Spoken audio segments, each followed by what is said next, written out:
everyone, and peace of Christ to all of you. Please invite your friends and let us have a good time sharing some education together.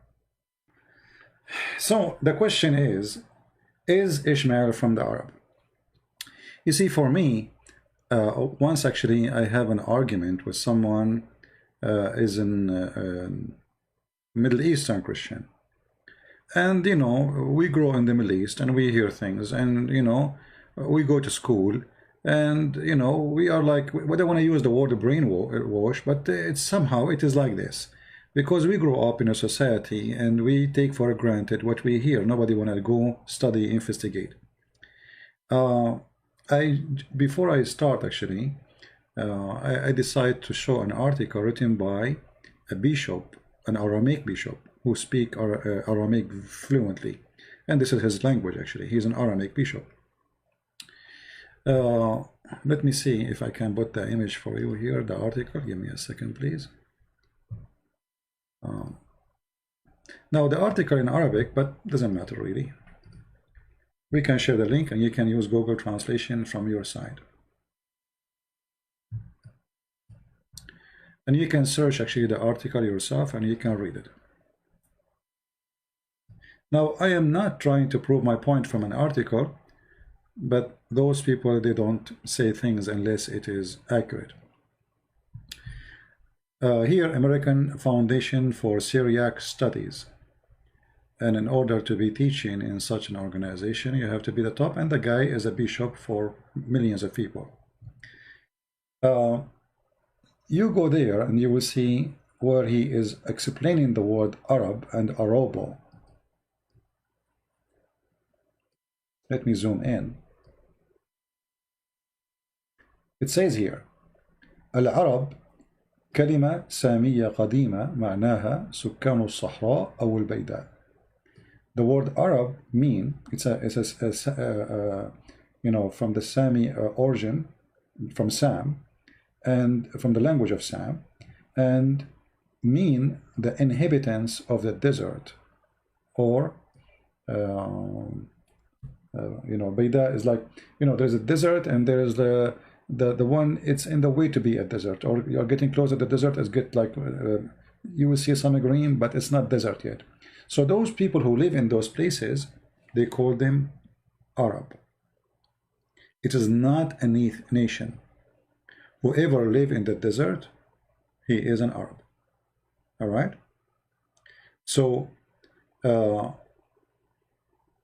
and you know, all the origin of the word is not even Arabic, which is funny. I mean, it's not even the Arab who call themselves Arab. I mean, those who live in the desert, it was the Aramaic people.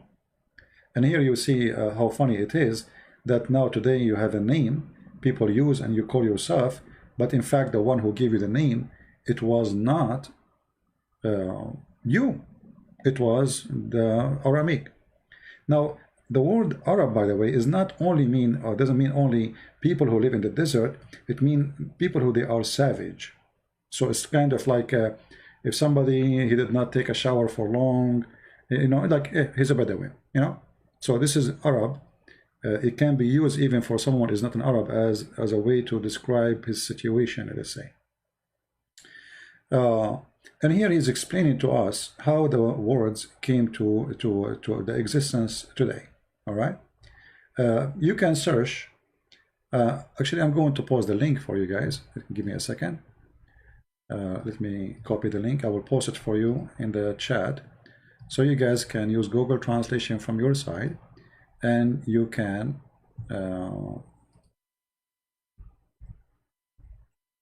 translate. So here in this study is showing us where the word Arab is coming from. Have nothing to do with a nation. Arab are not a nation. It's a mix of people who they are. Actually, even if you go and search in the Hebrew, you will find the word Arab mean mix, the mingle. You know, the one is mixed. It's not the one who they are pure. Even if you search in the Hebrew, you will find what I'm talking about. However, still this might be not convincing for some people because they are arrogant and they don't want to listen, right? If you don't want to listen, then nobody can convince you of anything. Okay. But this is the origin of the language, and this is what what the reality is. Like as an example, Aramaic, it was a title or a word given. Where you live, it's where you will be called. As an example, Aramaic is the children of Aram, and Aram or Aramaic is a name of those who live in a high land. As you see, so the Aramaic are people who live in the highland, and the Arab are people who they are mixed, many ethnic groups. They live in the desert, and they are desert people. Now let us see here some reference from the Bible. Always the Muslim, they try to show you things, they claim that Muhammad is from Ishmael, but if there is anywhere in the Quran it says that? Nowhere. How come? You see, how come the Quran, as an example, mention, like as an example, chapter 29, verse number 27, that Allah, He gave Abraham, Isaac, and Jacob, and from his seeds, the prophethood. Okay, why Allah mention? Because if this is the book made by Allah, so the one is talking here is Allah, right? Which is, we know it's Muhammad. So why Muhammad here, he dropped Ishmael? If Muhammad is claiming to be from Ishmael, shouldn't Muhammad mention the first, the eldest in the family? How in the world you drop the most important child? For he is the older, or the elder. You see, even in the Middle East today, they call you the father. If you go to Muslim chat room, everybody is Abu, Abu, Abu, Abu. Abu means father of. So the first child you have is going to be your name. Even the name of the guy, they will call him Abu. Let us say you have a child, his name is Yasir Qadri. The father of Yasir Qadri, if Yasir is the older in the family, they will call his father Abu Yasir. So Ibrahim, based on the Middle Eastern tradition, he should be the father of Ishmael, not the father of Isaac, as a name. Because Ishmael is the elder. So look what happened here. The Quran skipped Ishmael and mentioned Isaac and Jacob. And then after mentioning those two names, says from his seeds will be the prophethood. Where is Ishmael? You know what I mean? From the seed of Abraham, what the Quran chose to mention? Two names. Where is the third? The Muslim, they will say, well, Ishmael mentioned later, but this verse says, from the seed of Abraham, and mention two names, not the three names. From those seeds will be the prophethood, according to the verse, chapter 29, verse 27. Yet the Muslims will not accept. They will say, this is not enough proof. Okay, let us go to Sahih Al-Bukhari. Sahih Al-Bukhari is a Muslim book, and Muslims will say now what? They will say Sahih Al-Bukhari made by a Christian prince, made by the Jews. Look what it says. This is the Muslims reporting the story, and according to Muhammad himself. It's not us, it's not me, Those story narrated from Ibn Abbas, the cousin of Muhammad, who Muhammad, named him as the scholar of the nation, right? And then you will see that it's Muhammad who mentioned those stories, and they are copying from Muhammad what he said. The Prophet said, this is the source of tradition of walking people between them, as-Safa and Marwa. And here Muhammad is speaking about fabrication, about the wife of Abraham, which is Hajar, and the wife and her son. And look what happened here. Muhammad, he confirmed, and his followers, they confirm that Ishmael, he do not know Arabic. Read carefully. So they settled there, and later on they sent for their family who come to settle with them. So there's some of families become permanent residents there. The child, i.e. Ishmael, grew up and learned Arabic from them. I mean, have you ever heard of a stupid statement after this? Somebody will say to you that Ishmael is an Arab. He is the father of the Arab, but he learned Arabic from the Arab. Do you see it?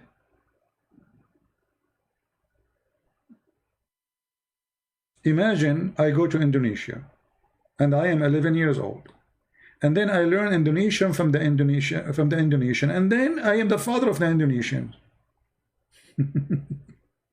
You know what I mean?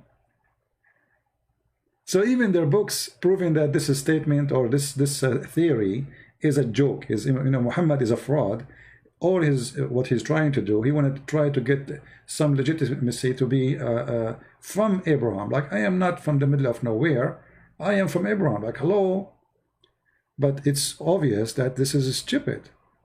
I mean, the guy, I'll go to Germany now, I stay there for 6 months, I learn German, and then I am the father of the German.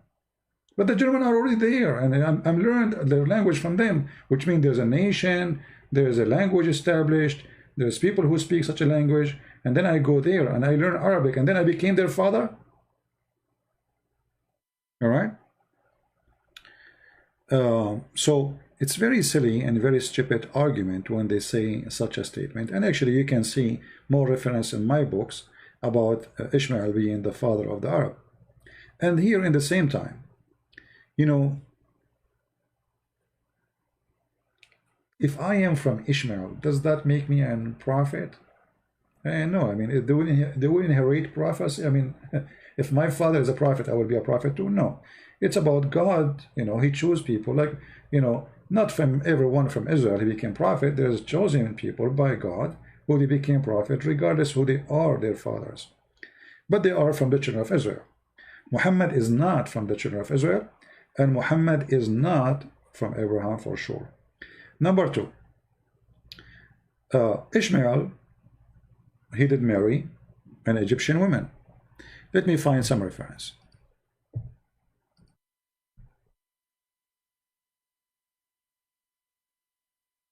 All right. This is the book of Genesis, chapter 21, verse number 21. Very easy to remember, 21:21. You will see here that he settled, Ishmael, in the wilderness of Paran, and his mother arranged for him to marry a woman from the land of Egypt. So, look what happened now. Ishmael, his father, is an Aramaic man, coming all the way from Iraq. His mother is Egyptian.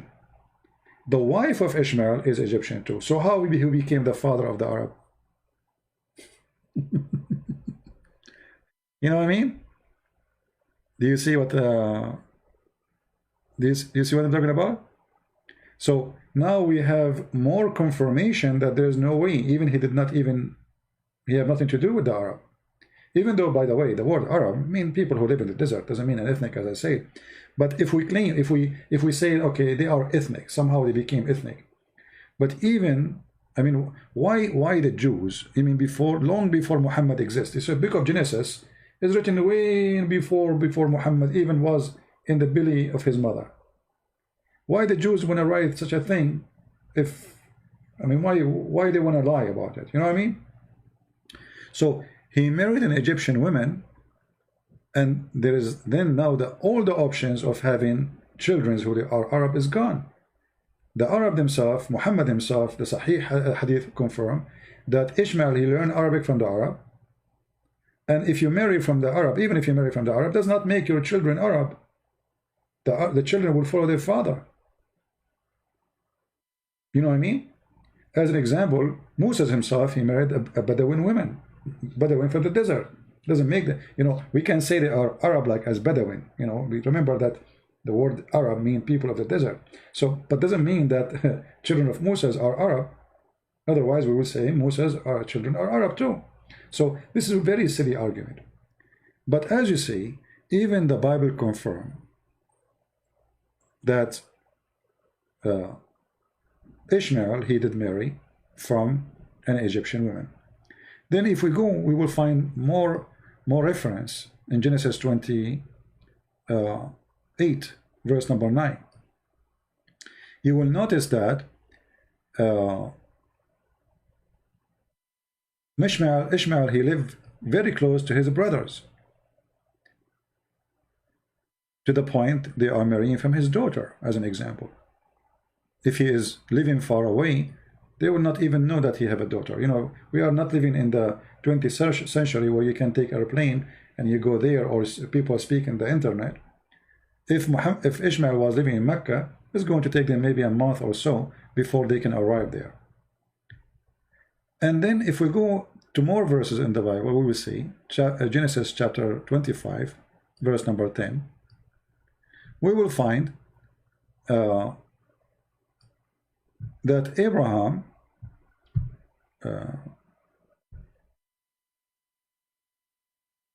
this is about the burial of Sarah, where Sarah was located. Here you will see the death of Abraham. His son Isaac and Ishmael buried him in the cave. So Ishmael and Isaac, they were in the burial, in the funeral of Abraham. Think about it. If Ishmael was living in Mecca, and then in order for the news to come to Ishmael, it needed a month to come to him, and then he needed another month to come and attend the funeral. But he was in the funeral. You know what I mean? That's mean Ishmael, he don't live far away, maybe a day or two from where Abraham he lived. Remember, I mean, at that time, they cannot let a dead person stay for long, for he will smell bad, and you know, things will go really wrong. They have to bury him as fast as possible. So when we say that his sons Isaac and Ishmael, they buried him, that's mean they are there, and that's mean Ishmael is very close. So how that can be that he was in Mecca? Mecca is like 1,200 mile, I think, maybe like 1,400 kilometer from where Abraham was. You know what I mean? So in order for Ishmael to take a camel or a donkey or whatever, if you want to cross the desert, you have to take a camel. The donkey cannot survive it. Even a horse will, you know, you have to take a lot of water with you. There's no water in the way. So if you take a camel, you know, how long is going to take the camel to be there? So all those things, you know, I mean, there's tons of, we can share endless reference about Ishmael, where Ishmael he lived. You know, Ishmael, according to the Bible, there's many places where it's, you know, shown us where Ishmael, you know, literally he lived. Let me see if I can find a map. Give me a second. Actually, the map, it was open, I closed it. Okay, let's see where we can find the map. Yep.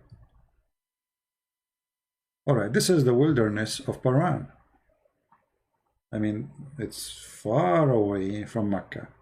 This is in Sinai. And the brothers of Ishmael, they were living around. They were living in that area. So they are not far really from each other. Somebody will say that the Bible says that children of Ishmael, they will be a great nation. My friend, a great nation does not mean, you know, I mean, the Bible mentioned many, even small number of nations. They will be great nation. Great nation is about, there is something great about them. Let us say something not necessarily great as good. It can be great as influence. But in the case of Ishmael, nothing bad about Ishmael actually. And some people think that when the Bible says that Ishmael will be a wild man, that's mean those are the Muslims, and the Muslims look at them, they, you know, first of all, Muslims, 95% of them, they are not even Arab. They are not, you know. The Arab is a very small, tiny minority between the Muslims. Secondly, the Arab themselves, they are not Arab, which means they are not really one ethnic. They are a mix of let me see if I can do that. Hold on. Give me a second.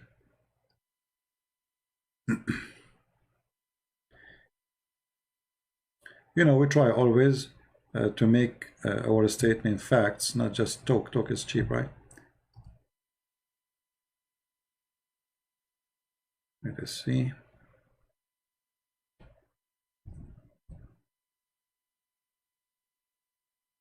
Okay.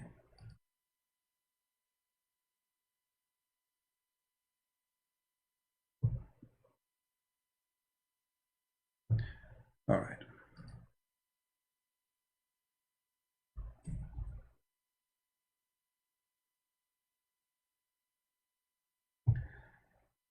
Let us look here.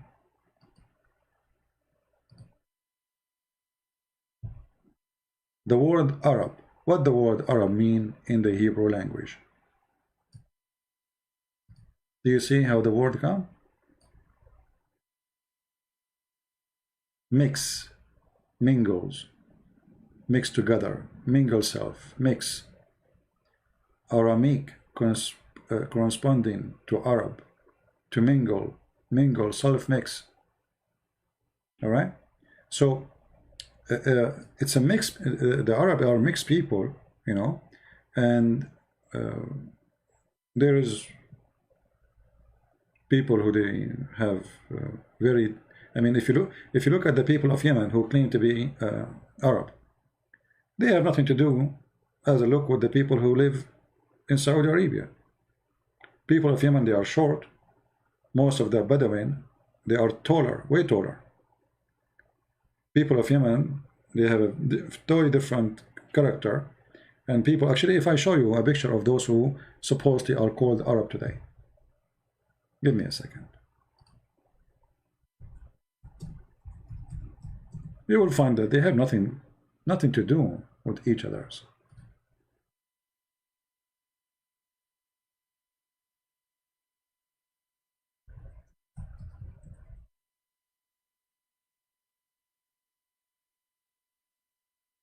As an example, the king of Jordan, he claimed to be an Arab supposedly, and he's from Mecca, right?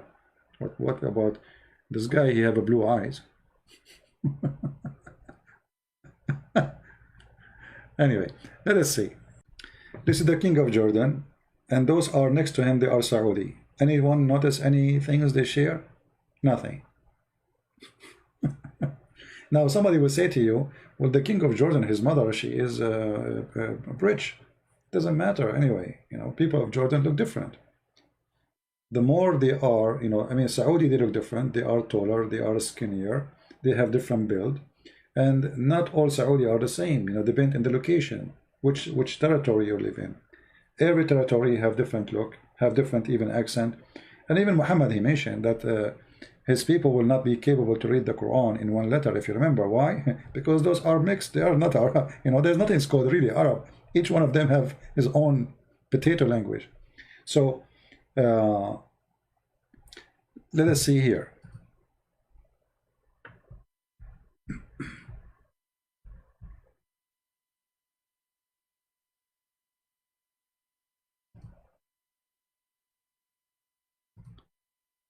This is the crown prince of Saudi Arabia, and later he will be the king.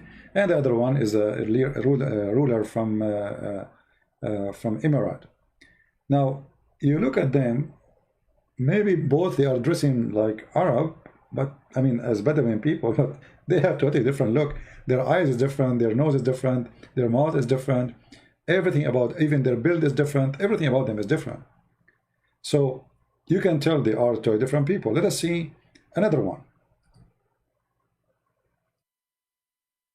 This is the Prince of Qatar. The second you look at him, you will find yourself looking at someone from Pakistan, because simply he is. All those people there, most of them, they are coming from India, Pakistan specifically. Let us get a close look.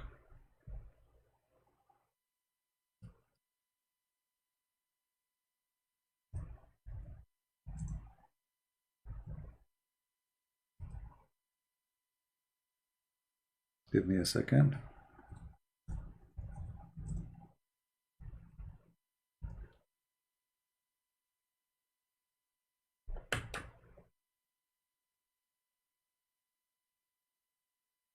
All right. This is the father. If you see him, he is not wearing Arabian clothes.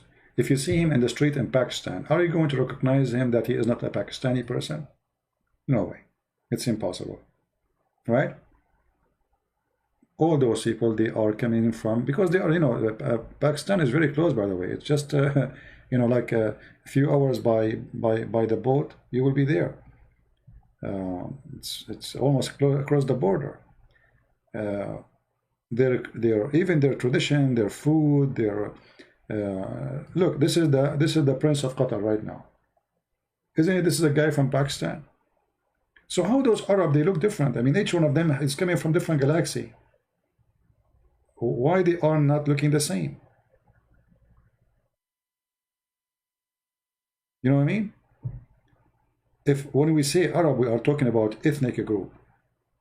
If this ethnic group, let us say, mixed, and the majority of it is not from that group no more, then we cannot call them by that group anymore. Let us show you another one. Okay, look at this one. I mean, what does this guy have to do with the Arab? Anyone have an idea? He have a blue eyes. He's blonde.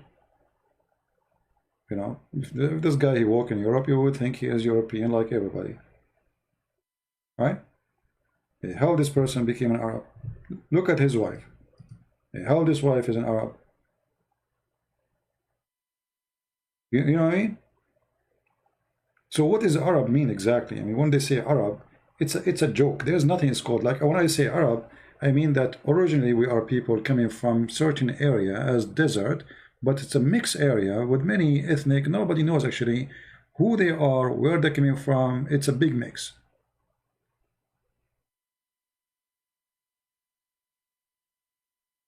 Egyptian are not Arab. This guy is Syrian, is not an Arab. The king of Morocco isn't Arab. They are Moroccan, they are African. What make them Arab? You know, imagine, even the Muslim confirm that 4,000 Muslims occupied Egypt. At that time, there was 4 million Egyptian. You believe it? Somebody will say, how 4,000 can occupy 4 million? Those Egyptians, they are farmers, they are not warriors, and they were controlled by, you know, a little number of Roman for centuries, and the Egyptian give up. Nobody can fight the Roman. And they have no power to fight them. They have no army, they have no leader, they have nothing. The Muslims came, so the 4,000 Arab, they make the whole Egyptian, the 4 millions Arab. It's impossible. But this is what happened always. Islam come, everybody want to attach himself to the one who is victorious. Who is the victorious? The Arab. So it's better for you to say I'm an Arab, otherwise you will be not an Arab, and then people will make fun of you. You will not be first-class citizen. And this is why Arab became, it's like saying I am a superior, I'm an Arab. When Osama bin Laden, he went to Pakistan and he went to Afghanistan, right away he became a leader. Why? He's an Arab and he is coming from Saudi Arabia. That alone is a big deal. He is not a Pakistani, he is not an Afghani, he is an Arab. It's a big shot for them. This is why if you go to Indonesia, when they got a sheikh, he is coming from any what they call it Arab countries, like he's like a superstar there. He's an Arab. You know what I mean? Like a big shot. So that made many people, they try to make themselves join such a name, even though this name does not have nothing to do with any ethnic. Even the Arab themselves, as I said, they are not even an ethnic. Same for Muhammad. Muhammad in the beginning, the Arab, they were just Bedouin. They have nothing really to be proud about. So Muhammad, what he can be proud about? Nothing. So he decided to join the one who they are the most honorable. Who are they? Abraham, Isaac. You know what I mean? When you don't have a family, you try to find one. If you don't have, you want to claim to be a king, okay, you are the son of who? You want to be a prince? Who is your father? Which king? So Muhammad was desperate, trying to find a person he belonged to so he can claim something he don't have. And that was Abraham. It was a solution. All right? So Abraham was a solution for Muhammad, not a true inheritance, or let us say lineage. And as you see, even the Muslims, even Muhammad himself in his story, he mentioned that Abraham, when he have his son Ishmael, he went to Arabia, according to Muhammad, and to Mecca, according to Muhammad, and there was nobody there according to Muhammad. But here we go, we find that he went there and he found the Arab there. And actually, according to Islamic history, if you find my book, if you read my book, you will find that he married from the tribe of Jurham. And, you know, Jurham is the enemy of Muhammad. How he became the father of them? So everything is against Muhammad. We don't know who is Muhammad. When the Muslim even they say that Muhammad, his father, his name is Abdullah. How his name is Abdullah, but he don't believe in Allah? How his name is Abdullah, but he will go to hell? You know what I mean? If the guy, his name is Abdullah, why he is going to go to hell? Slave of Allah.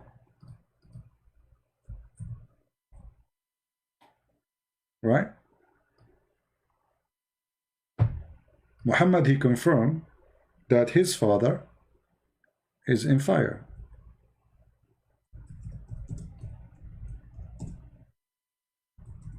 So I believe that the real name of Muhammad is unknown. In the Middle East, if somebody is unknown, we say Abdullah Fulan, which means unknown slave of Allah. Unknown person. Abdullah is a name, is a title. You give it to somebody, is it supposedly unknown as a person. We don't know. All right? A man asked, where is my father? Messenger of Allah said, your father in hell. When he turned his back, he said, my father and your father in hell. You know what I mean? Let's see if we have a growing up Muslim here in the chat. Anyone? Any Muslim want to say anything? Any Muslim have a comment? So as you see, Muhammad have nothing to do with Ishmael. Even in the Muslim books, Ishmael, he learned Arabic from the Arab, from Sahih Al-Bukhari. It says that he learned Arabic from the Arab, as you see.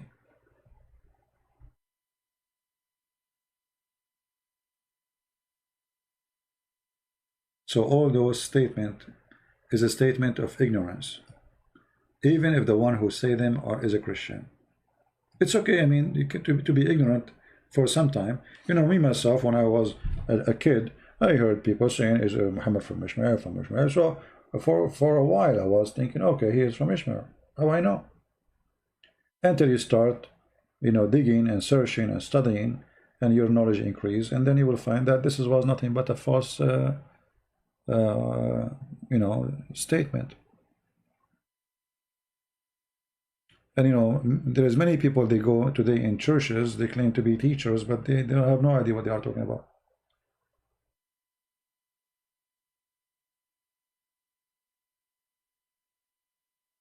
Any Muslim? Arabic does not exist in the time of Ishmael. Actually, you know, I believe this can be very accurate. As I said, the word, the language Arabic does not exist as a language by itself.